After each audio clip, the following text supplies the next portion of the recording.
You're listening to Historical Perspectives with Mr. Malt. Learn about life by looking at our history. Teachers, for more information about historical perspectives, search Mr. Malt's Marketplace on Teachers Pay Teachers or at mrmaltmarketplace.com. Happy learning!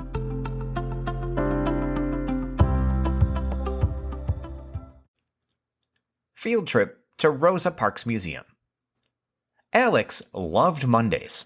He was homeschooled, and Mondays were field trip days.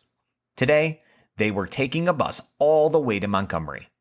It'll be over an hour on the bus each way, Mom said as she packed lunches.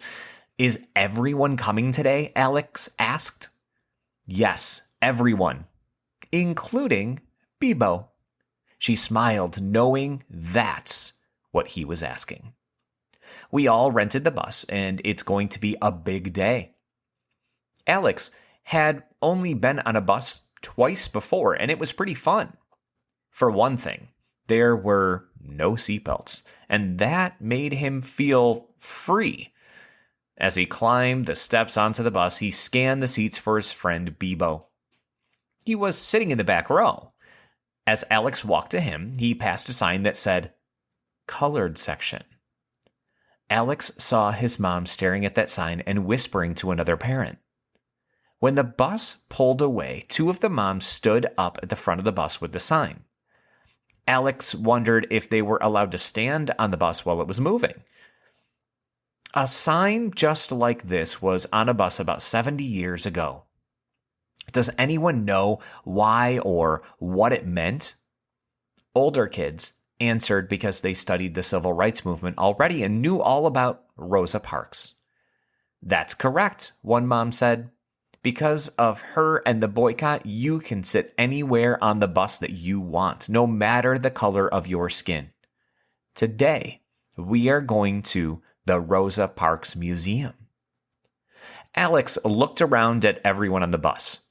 Nobody had the same skin. Where would they have to sit on that bus long ago?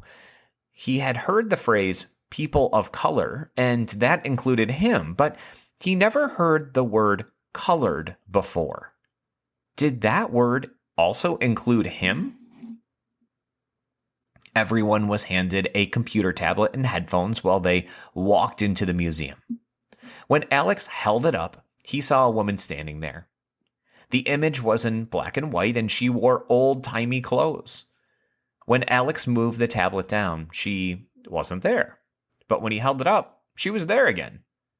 Bebo looked freaked out and kept peeking around the side of the tablet to catch the person. But, of course, that didn't work either. The museum guide welcomed them and said a virtual Rosa would begin the tour. Everyone held up their tablets, and the virtual Rosa Parks began to speak into their headsets. Alex thought, is this the woman who was so brave and changed our lives? Hi, Alex, Rosa said.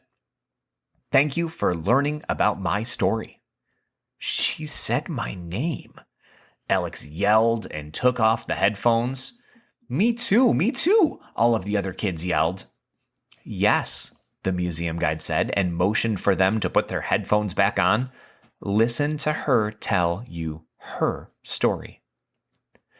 All of the parents were standing as still as mountains with wide, watery eyes. Alex tapped his mom's arm and gave her a thumbs up. Thumbs up in their family was always a question. It meant, are you okay? She smiled and nodded and went back to listening to Rosa. Alex was sure she was about to cry, but she was smiling too. Parents can be weird, he thought. Today, you'll be on a scavenger hunt in my museum, Rosa said when Alex put the headphones back on. The first thing to find was on your bus this morning. What did you notice? The museum guide stopped the tablets all at once and asked us to look for the first thing to find. Everyone pointed to the colored section sign, the one that Mom was still holding under her arm. And what does that mean? The guide asked. Alex raised his hand so fast because now he knew what that meant. But the guide called on Bebo. Bebo said, Alex knows, and Alex got to answer.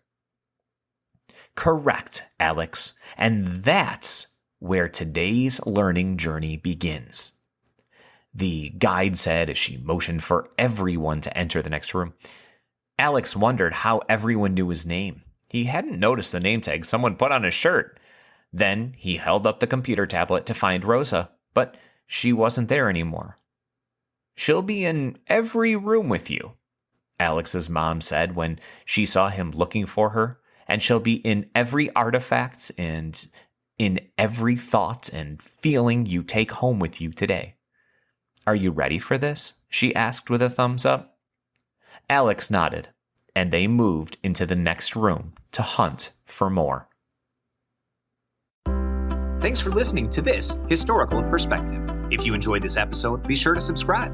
Also, search for Historical Perspectives on Teachers Pay Teachers to learn more about other topics, such as the Golden Gate Bridge, Henry Ford, schools in the early 1900s, and so much more. Happy learning!